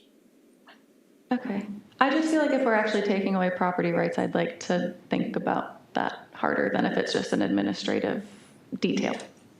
I mean, I'd hate to find out as a property owner that my property something was changing about my property without my consent. Well, it would go Or through. even being considered for change. Like, Well, if they're not allowed to do it now and we're giving them that ability right now, I just want to understand if town council already has this ability and this is literally just a signature, or if they don't have this ability and we're giving it to them. At one point in time, town council did. I'm surprised that this is in here, to be honest with you, because in 2000, whenever it was, 2007-ish, give or take, that was not, we didn't have to go out and get everybody's signature to do it. It's interesting because town council put things on the list. It was their purview, their decision right. It would seem like it's their decision right to take them off. And we just had this strike through comment in there. I don't know when that got put in, but maybe that was the mistake. Well, but it got put in. But if the decision right is town council, then I'm comfortable taking it out. If that's truly what it has always been. It's been treated that way. It's been on the application of property owner, UDO administrator, or town council to move forward these applications. I'm not familiar with how many properties, if any, have gone through the contributing resource designation with or upon application of the property owner. The majority of them, as Commissioner Whittle pointed out, were done through the this process 325, but at the request of town council as part of the survey that was done of the properties in the historic district. So it's not, it's somewhat unusual for a zoning provision to require the written consent prior to a zoning change that could be initiated at the town level, because that's a legislative action.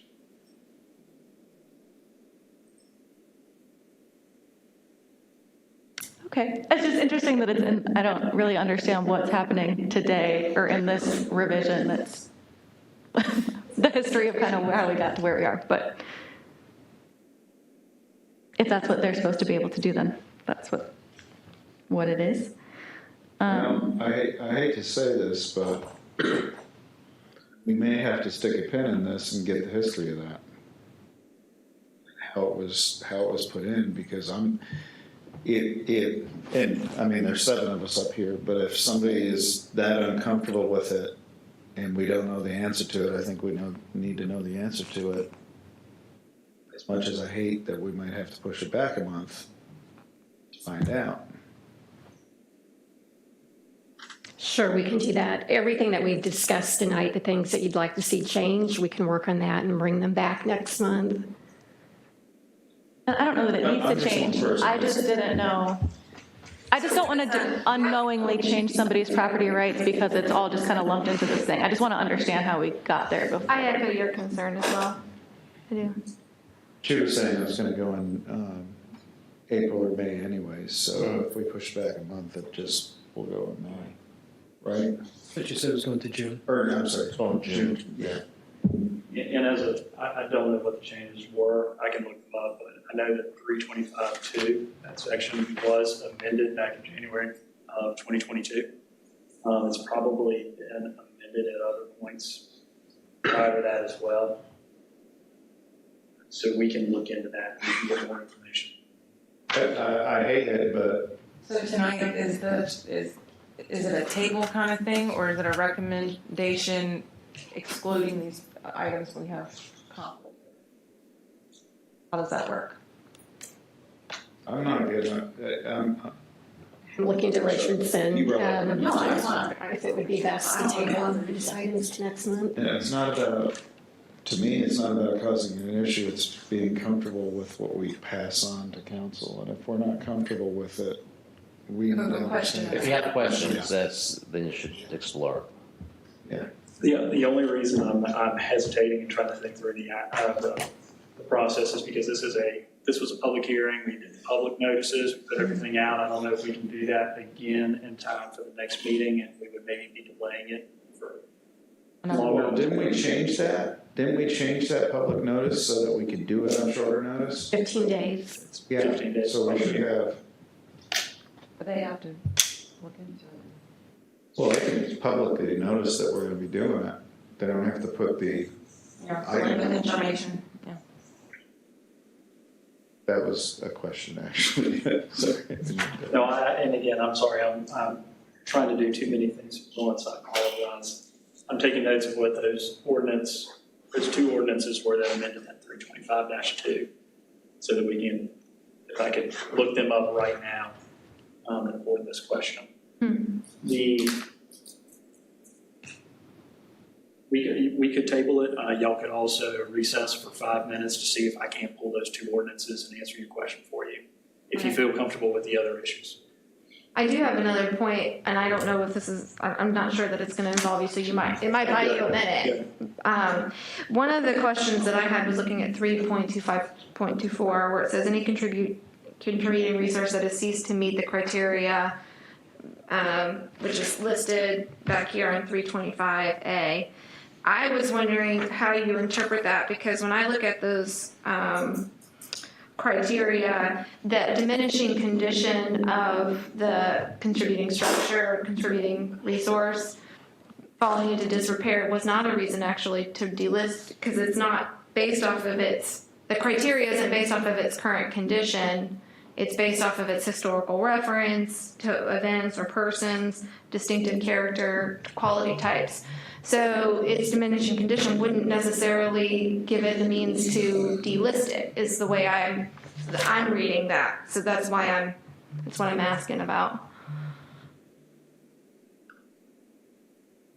If it ceases to meet the criteria. It says that it may be considered for delisting. Right. Doesn't mean it- But when you look at the criteria, that diminished condition falling into disrepair does not, that wouldn't be, because that doesn't change its association with historical events or persons. The issue, I think, what we're running into is that some of these buildings are so bad off, there's no way that you can use any of the materials left to make it a habitable space. And it's unfair and a hardship for owners To bring it up. bring it up to today's standards. So therefore, they're not doing it because they can't afford to do it. It's just too much effort. So I think this is trying to give them a way of being able to assess the structures to make sure, like, yeah, it could be, but this one may not because structurally or the materials are rotten. Like, there are a lot of them that are rotten and you cannot do anything with them. But we still, you know, we have these owners that are just caught in this situation where what do they do? You know? So I think that's what this is all. Right, but the language does not necessarily allow for it. That's not the language that would allow for it, is what I'm suggesting. So what would the language say? What should it say? I don't know. But to me, the way that reads, it doesn't give you justification just because it's falling into disrepair. This was my comment, by the way, when we were looking at the contributing resources, I was saying that same thing. If there's people that are going to they don't have the means and the resources to bring these up to speed, staff's response at the time was basically, well, we can help them, point them in the right direction. And I'm like, but this is onerous for them to have to be obliged to do. So it's not that I'm not sensitive to the issue. It's the way the language is written is what I'm struggling with. What are the applicable requirements in the applications manual that it refers to? You're talking about what are the requirements? Well, it That's says- 3.25.3. A, where it says the resources associated with events that have made a significant contribution to the broad patterns of history. So the condition of the building wouldn't relate to that. The resources associated with the lives and persons significant in our past, not related to condition of the building.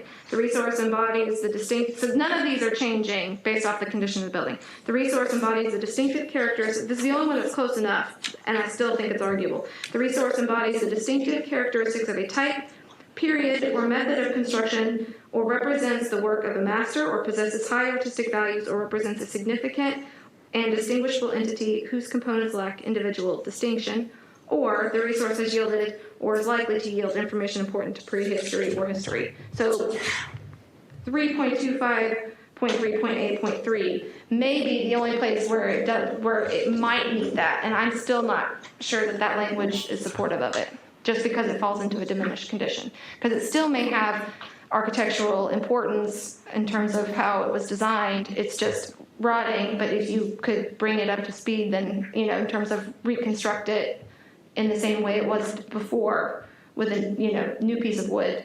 You know what I mean? Like, I'm just not sure that it's no longer meeting that criteria. It does say in the opening piece of that it needs to retain the integrity of location, design, setting, materials, workmanship, feeling, and association. So if it's rotting and falling apart, I would argue that it does not maintain the integrity of the materials or workmanship. There we go.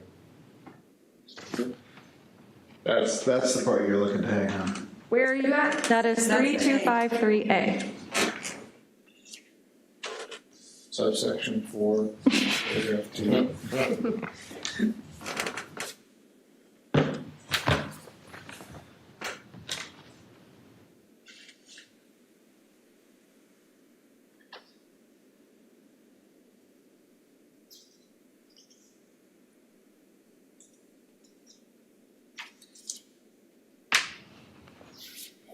I don't know if it's listed anywhere, and I know I've talked with staff about documenting the structures before something happens to them.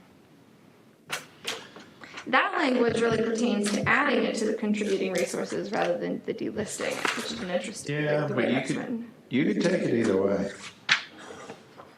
It says 3253A for delisting, and it's in that section. Right, yes, I understand that.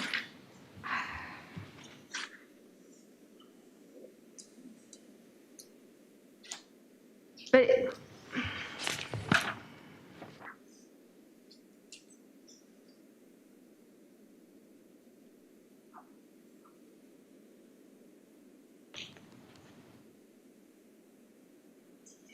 Any luck, Richardson? Yeah, we Yes, tried sir. buying some time. Go ahead. I was waiting for y'all to finish. Go ahead. So it was, Your birthday that lights language, were out. that language was added as part of an amendment that was approved in January of 2022. So prior to that, it was never included. We screwed up. The planning commission did not catch it, as it should have, when it first went through. so good. Kathleen. I know, I feel like I let us down. Were you in that meeting? Maybe. I was in that meeting. If it gives anybody in this room comfort, which it probably doesn't because it's coming from me, but having been on council when this was first done, it was not the intent of that. That, So does that help? That, yes, that's good. so we it- made- I just wanted to make sure we didn't give it to them for years and years, and all of a sudden, we're just kind of administratively striking it. we're So, more or less rolling it back to where it was. So now we can make a recommendation that we can be. sorry, I have like 2 more questions. Oh, good. Kathleen, you can continue if you have more. No, I'm still, I still stand by, I don't know that language works for me, but if everybody else feels fine about it, I'm not gonna arm wrestle or mud wrestle anybody over here today. Maybe tomorrow. A couple more things I have questions on. Sorry, guys. I was just curious why we're not including the Historic Preservation Commission anymore in the listing and delisting. They are. They are, it's just in a different part of it. Yeah, Okay. that's what I saw. Well, it's right there. They crossed out upon a recommendation of the HPC. That's why I'm asking, yeah. Too. So the concern with that, and that's something that we discussed at length, was there was maybe a little bit of language that we were concerned about whether it made any decision of the HPC, the approval be mandatory from the HPC rather than advisory. And so we wanted to Okay. clarify that Got it. language, much like with y'all with the video amendments, if you're making recommendations. But even though it says upon a recommendation in the next section? There was, let me, Okay, Adrian. I'm sorry, that was, well, both of them, on 325.3 and for A and B, removing the language that says upon a recommendation of the Historic Preservation Commission. So they're just not, are they involved in a different piece of the process? they're staying, their role is staying the exact same. The concern was the way that that's worded, that it says it may be considered for contributing resource designation by town council upon a recommendation of the Historic Preservation Commission. Makes it sound like it's a condition prior to being considered, so it would have to be a positive recommendation of the HPC for town council to consider it. And so what we wanted to do I was see. keep the process the exact same, but leave out that language, which would seemingly take that power out of town council's hands. So council has to have the authority still to bring it from a different point. However, our intent is to keep it coming through HPC. So if a designation application would still go to HPC, HPC would make the recommendation to either approve or deny to town council. And town council would be the ultimate decision maker. Got it. Got one more. Okay, sorry. Let me make it a good one. You can do more than one. Okay, I might have, I'm sorry, I got a couple. For 515.5C, I don't think that clears up the confusion between the residential component being about building form and scale versus use. I guess the way I've always interpreted this, and please correct me if I'm wrong, was that while you could do commercial or mixed use or residential projects in this district, that anything that was not fronting 46 and Bruin has to meet the 36-inch foundation requirement. It would have to meet, basically it has to look exactly like a house, versus if it's on those frontages, it still has to be residential in character. However, it can be at grade and it can have storefront windows. Is that correct in how I'm interpreting that? Correct. I just still don't know that is clarified in the new language presented of just kind of combining the 2 paragraphs.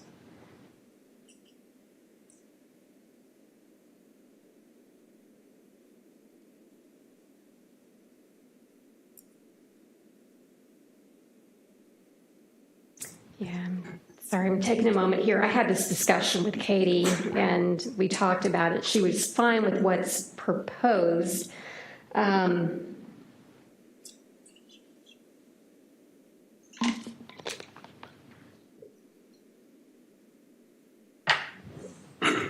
If she's good with it, she's the one who needs to kind of So enforce tell me it. what your problem, It just says that the reason that we're doing this language revision is to be more clear that it's about building form and scale and not use. And I'm just not sure how combining 2 paragraphs solves that clarification.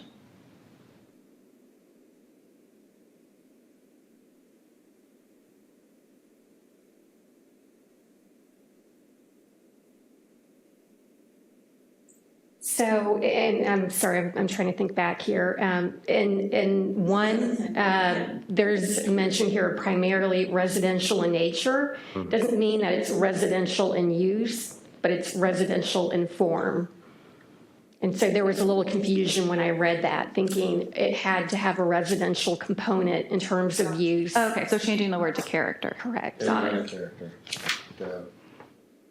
I would also like to suggest that for the 5.15.6E8D, that we, if we're going to allow metal spark arresters and things, that the masonry feature that's screening it needs to screen it from the street view,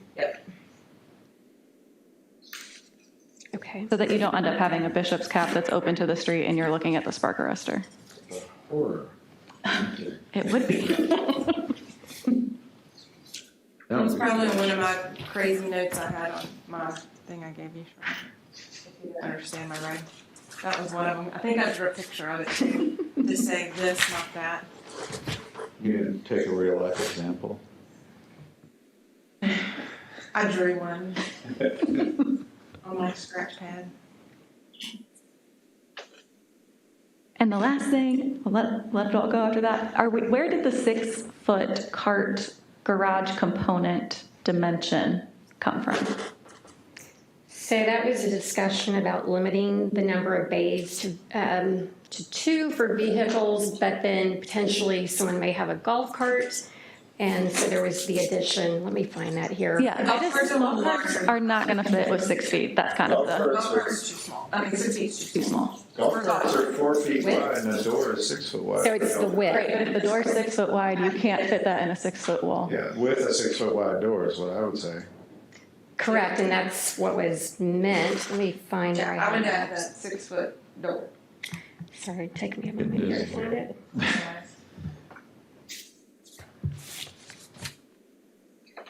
What did I do with that? I might just change the wording of bays being of 12 feet if the intent is actually for the door to be allowed at 12 feet and the door to be allowed at 6 feet. I wouldn't describe that as a bay, I don't think. No. No, you can't. Thank you. I'm sorry, it's, F, carriage house. Last sheet of the packet. Page 27. But actually, it's 60. Okay, here we go, I'm sorry.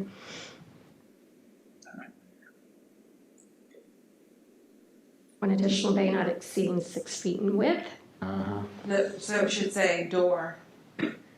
With a door not exceeding 12 feet, not exceeding 6 feet. Oh, okay, yes. Because those, you got the right width, but it's the width of the doors. Yeah, that would have been bad. Yeah, you couldn't fit one, sorry. You could put a bike in there, but, Yeah, you can get out on one side. yeah. Commissioner Wetmer, question for you. Uh-oh. When Sidebar. the contributing resources were added, when they went through and selected those 80 structures, was the condition of the structure a component for the decision-making process by which they used to decide? So if they were in mild disrepair, they wouldn't even have considered it as a contributing resource because of its condition. Okay, let me qualify, I'm going by memory here. Okay. Correct, I understand And that. I'm old and my memory's failing. Absolutely. But no, To the best of my recollection, the process was that staff determined the historic nature of the buildings, but not necessarily the state of repair of the building or disrepair of the building. We were in a hurry, again, by my memory, we were in a hurry to get this done because people were destroying structures that we didn't want destroyed. And so staff got together quickly, went to HPC, got it to us with the recommendation, and we passed it so that we could kind of stem what we saw as the bleeding. And we had the intent on going back, and we wanted to firm it up with rules to keep people from demolition by neglect and some other things that I just don't know the history of it since then, if it had been done. But we knew we were going to have to address issues like we may have included some, so we're going to have to allow them out because they were in that state of disrepair. We knew we were going to have to address how do we help people that can't afford it shore up or redo it. So it was a starting point back then. I don't know if that answers your question, but. And time has lapsed, and so lots of decay has happened since. And it's been 15 or 16 years since that happened. And There's a lot of them still just sitting there. you do your best to make sure that people are taking care of them so we don't lose them, but it comes back to property rights as well, and it's tough. Part of the reason I asked that is if the criteria, unless we change the verbiage of the criteria, that 3.25.3.A, if that criteria hasn't changed since the insemination, and I know it lapsed and we brought this back, and I think we brought back with almost the identical language of what we had originally, if that was not a reason for why something was or was not listed as a contributing resource, I don't think it can be used as a reason why we're able to delist it. Well, I do think condition could be a reason why we delist it. I just don't think that you can refer to the criteria in that 3.25.3.A as your reasoning for why it should be able to be delisted. The intent was we felt that people were going to end up having to be delisted because of the condition. But the other thing to throw into the mix here is the UDO didn't exist when we did this. So we did this under the old structure. So this verbiage was written after the fact and wasn't part of the original. And I don't know if we can get our hands on the original, but I bet you it's in There there. was a lot of arbitrary things in the original, like 50 years or whatever. Yeah, the 50-year was a delineating to. Yeah. Yeah. By the way, I'm not trying to argue we don't have a process for delisting. Right. I don't want to make it necessarily easy to just say no longer, because I think it can lead to compromising the integrity of the contributing resources. You have to also think, too, just to help defend the town a little bit, they didn't always have a historic preservationist that's doing all of this. That's his job. Yes. So he's in charge of making sure each property, if someone comes in with something, to validate. And so we've never had that, Yeah. like truly. And so we need to catch ourselves back up in the language of today. Yeah. I just want to make sure the language. Because it didn't exist. And now, like, we're actually in a place it can exist. I want to make sure the language has teeth, is lawful, and can be used and not abused, and as best as possible as we can figure out what that should be. That's my goal. And there's also, just as a side on that too, is, with their new grant program, there are a lot of restrictions and regulations, and that kind of helps. It kind of is in the same realm as this. So that property owners can't just do anything. They have to have the preservationist involved. Or not do anything. Or not do anything. That was That was honestly, an that was our biggest incentive to concern. help people be able to fix up their things. Charlotte, have we seen, since we rebought back in this and since we've been working on that grant program, have we seen people, I know there was The Hayward House is the first one to receive the grant. okay. And we have done it successfully Okay. and met all the criteria, and Glenn has been completely involved. Have we seen, because I know we changed the language last year, have we seen other people start to reconsider the condition of their property and how they're going to not let it fail or shore it up since we brought this language back into the UDO? We did contact every property owner, let them be aware that because they had contributing status for their property, that there were grants and other incentives available. And so we have made an effort to reach out to let them know, and people have been in contact with Glenn about that. Okay. And it comes down to, like, even with the grant, like, yes, 30,000 is a good number, but for some of these properties, that's nothing for what needs to happen. So then it makes the owners, you know, it puts them in this situation that they can't do anything anyway. So where are we at? We need to make a recommendation. 3 or 4 more? I'm all set. Okay. Thanks. Do you want to make the recommendation with the You see them all. staff and the trees and the landscape kind of things? Unless, Richardson, do you have a suggestion for us? So I've been trying to take notes on the modifications that y'all are going to recommend.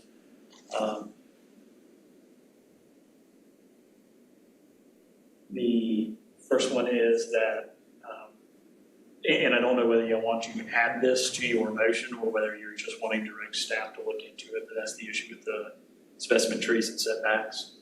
The one that, or the two that I think y'all have made clear that you would like to have addressed is the one from Commissioner DePaul, one additional bay with door not exceeding 6 feet, for that change to be made to subsection F of the carriage house. And the main doors at 12 feet, because it says the bays for cars are 12 feet, so it's, yeah. And the second one is that roof structures under 121 square feet, including but not limited to gazebos, be limited to 3 per lots. And that way that gives them the ability to address that issue through changes to definitions. Say that last one you said again. That roof structures under 121 square feet, including but not limited to gazebos, being limited to 3 per lot. And that's, I didn't want to jump into the enclosed versus unenclosed at that point for the motion, but just to give staff the direction to make those changes and try to address that before this council. So they would be looking at that garden structure as a part of that? I with think that? they would. Okay. We just note the chimney cap too. That's right. Thank you. What was that? If we're gonna allow spark arresters, you know, the metal caps and stuff for chimneys, if we're gonna make Shielded from the them, road. if they are going to be housed in a masonry shroud, it should be concealed from the road instead of from the sides.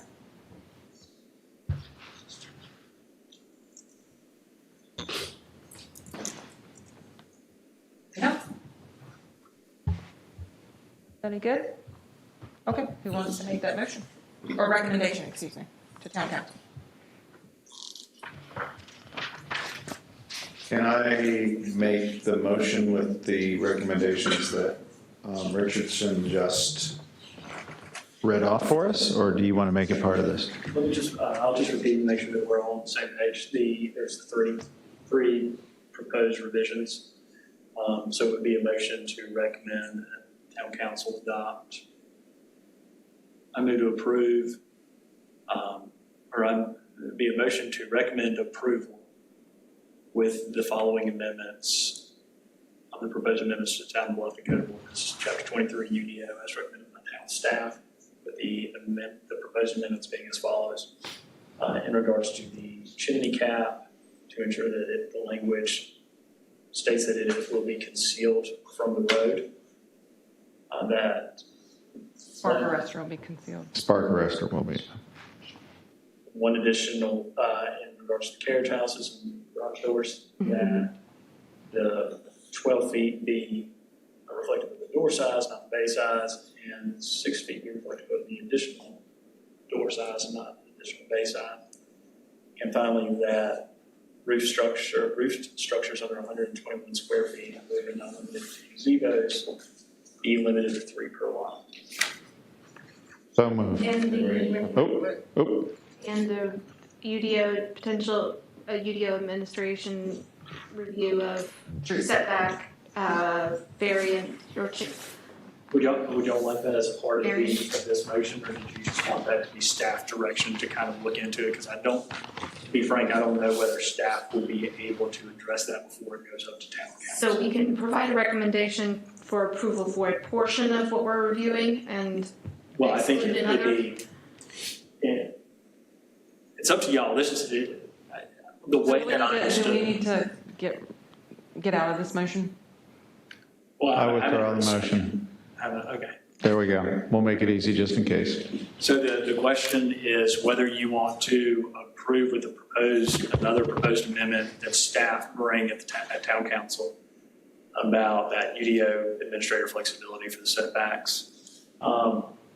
My recommendation would be to, if y'all are comfortable with approving them as they're drafted, give staff the direction right now, though, that you want to see some proposed amendments coming through at a later line to deal with these setback issues and these tree issues.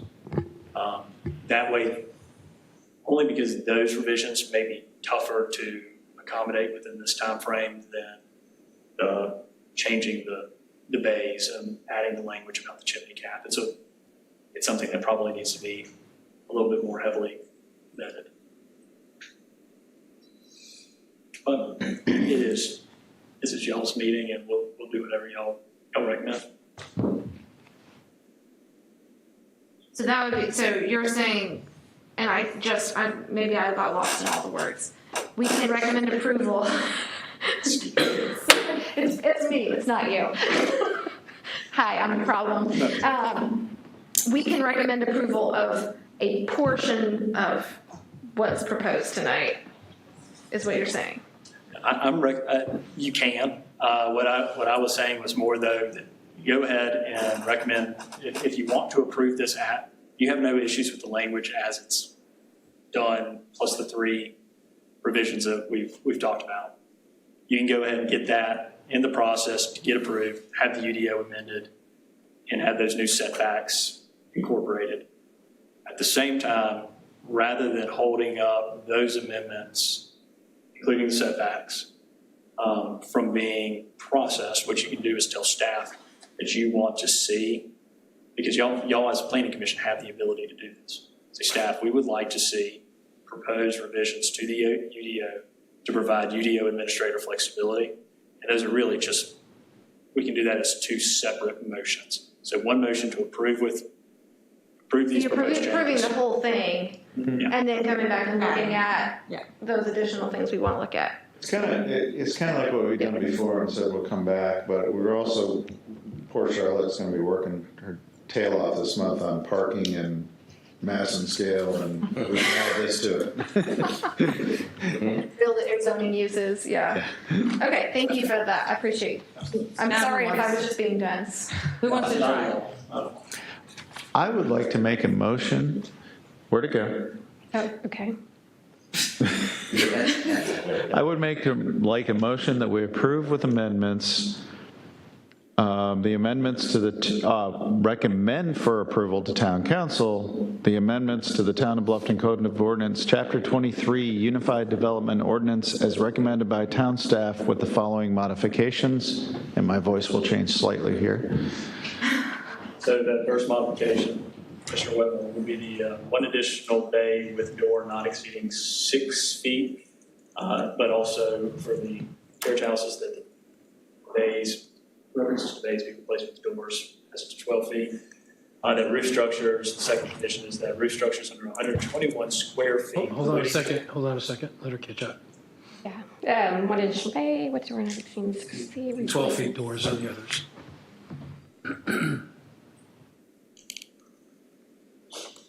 I may not be getting this exactly right.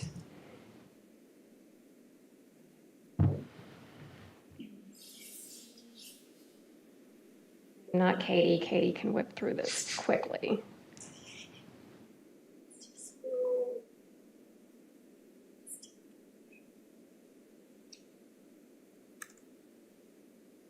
All right, this one correct? And 12 feet on the main doors.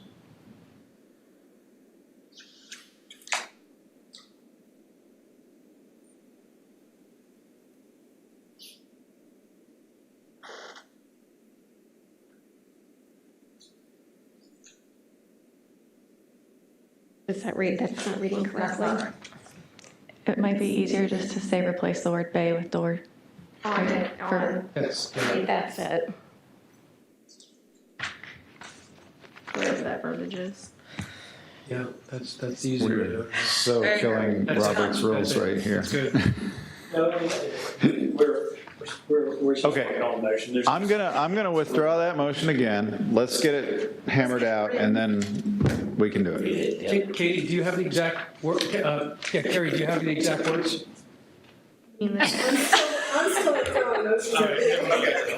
What is the section?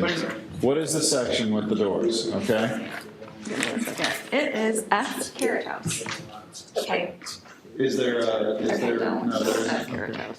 What is it, page? It is page 68 of the packet. And Madam Chair, if I can make one small recommendation, is rather than trying to identify word for word what we're going to change, or what y'all are recommending be changed in the UDO, to give concepts to staff that are clear enough that they can use their discretion in making these So we changes. don't need to cite each. So this is close enough then, number one is close enough. It's based, we're in carriage house definition of garage. So so we have a garage is limited to 2 bays, not exceeding 12 feet in width each. So, I mean, again, just replacing the word bay with door would create some issues. So we just want to make sure that what we're doing is what y'all have requested.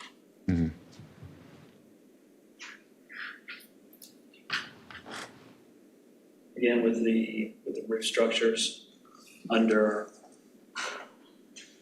121 square feet, including but not limited to gazebos. Maximum of 3, or limited to 3. Be limited to 3 per lot.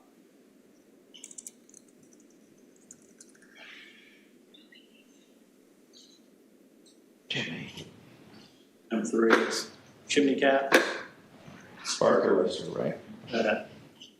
Spark arrestor. Spark arrestor to be concealed from front view or Street view? from shirt view.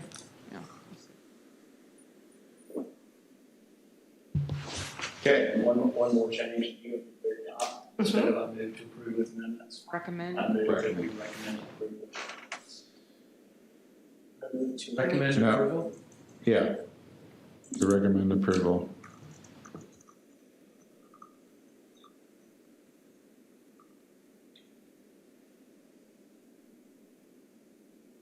Of the end. Okay, Okay, here we go.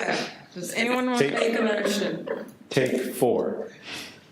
I move that we recommend to town council approval of the amendments to the Town of Bluffton Code of Ordinances, Chapter 23, Unified Development Ordinance, as recommended by town staff with the following modifications.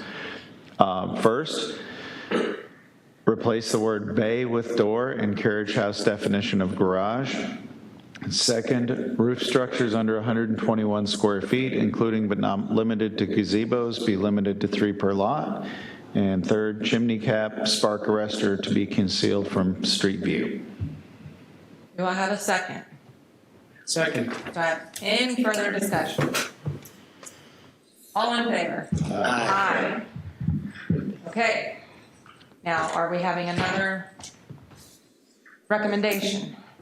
I would think a motion from Commissioner Duncan to request that staff look into those 2 setback issues to provide flexibility for the UDO administrator to make administrative variances, essentially. Something along those lines. What he said. What he said. You'll make that motion? I make that motion. Okay, do I have a second? Second. Do I have any further discussion? All in favor? Aye. Aye. Thank you so much, Charlotte. Thank you. Charlotte. Special shout out to Carrie for taking minutes on that. Can I get a motion to adjourn? So moved. Second. Nobody wants to discuss it? Nope. All in favor? Aye. Aye.